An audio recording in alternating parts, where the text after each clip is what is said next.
दिवंगत अभिनेता सुशांत सिंग राजपूतची माजी मॅनेजर दिशा सालियान हिच्या मृत्यू प्रकरणात आता एक मोठी घडामोड समोर आली आहे। 14व्या मजल्यावरून पडून एका तरुणीचा मृत्यू होतो। तिचे वडील गंभीर आरोप करतात, तरीही पोलिसांनी गुन्हा का नोंदवला नाही, असा थेट आणि तीव्र सवाल मुंबई उच्च न्यायालयाने पोलिसांना विचारलाय। काय आहे हे संपूर्ण प्रकरण आणि हायकोर्टात काय घडलं, पाहूया सविस्तर। नमस्कार, मी प्राची शिरकर, आपण पाहत आहात प्रहार न्यूज लाईव्ह। सोमवारी मुंबई उच्च न्यायालयात न्यायमूर्ती भारती डांगरे आणि न्यायमूर्ती मंजुषा देशपांडे यांच्या खंडपीठासमोर या प्रकरणाची सुनावणी झाली। कोर्टानं पोलिसांच्या भूमिकेवर गंभीर प्रश्न उपस्थित केले। खंडपीठाने पोलिसांना विचारलं, जर दिशाच्या वडिलांनी आत्महत्या नसून हत्येचा संशय व्यक्त केला होता, तर पोलिसांना FIR नोंदवण्यापासून कोणी रोखलं होतं? गुन्हा दाखल का केला गेला नाही? इतकंच नाही तर न्यायाधीशांनी शवविच्छेदन अहवाल आणि फोटोंवरील प्रश्न उपस्थित केले।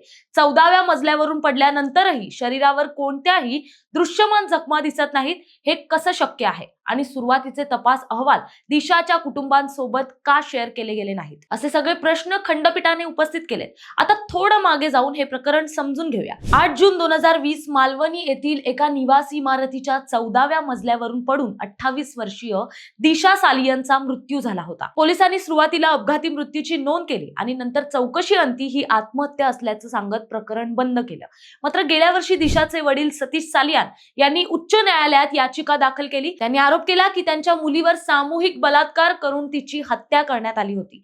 तसंच या प्रकरणात काही प्रभावशाली व्यक्तींना वाचवण्यासाठी पोलिसांनी आणि अधिकाऱ्यांनी पुरावे दडपले आणि प्रकरण दडपण्याचा प्रयत्न केला, असा गंभीर आरोपही त्यांनी केलाय। सुनावणी दरम्यान दिशाच्या वडिलांचे वकील निलेश ओझा यांनी कोर्टात दावा केला की दिशा 14व्या मजल्यावरून पडली आणि तिचा मृतदेह इमारतीपासून 10 फूट लांब आढळला, असं पोलिसांनी सांगितलं। पण तांत्रिक विश्लेषणात हे चुकीचं सिद्ध होतं।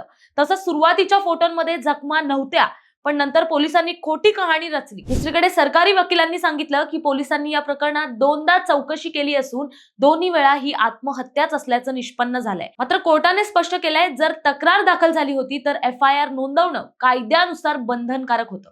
दिशा सालियान आणि सुशांत सिंग राजपूत यांच्या मृत्यूच्या वेळेतील जवळकीमुळे या प्रकरणाला सुरुवातीपासूनच मोठं राजकीय वळण मिळालं।